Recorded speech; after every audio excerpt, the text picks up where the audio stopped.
Ito si Canor, nabigyan ng golden opportunity kaya't marami na ang kanyang natulungan. Nagsimula ang lahat habang siya ay natutulog sa ilalim ng puno.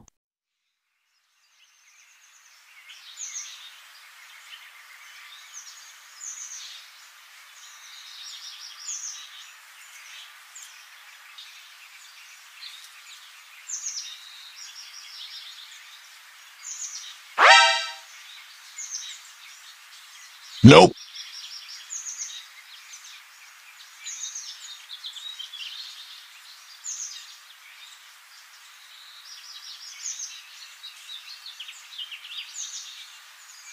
Golden rice? Ano to?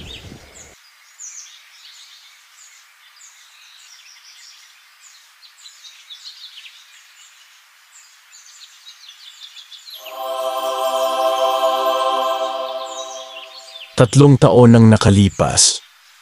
Naparami na ni Canor ang binhi ng golden rice na ipinagkaloob sa kanya.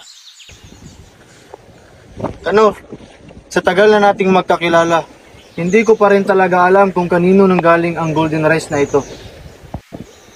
Karding, yan ang tanong na hindi ko sasagot. Sapagkat hindi ko rin alam kung saan nanggaling ang mga binhi. Bagamat ito ay hulog ng langit.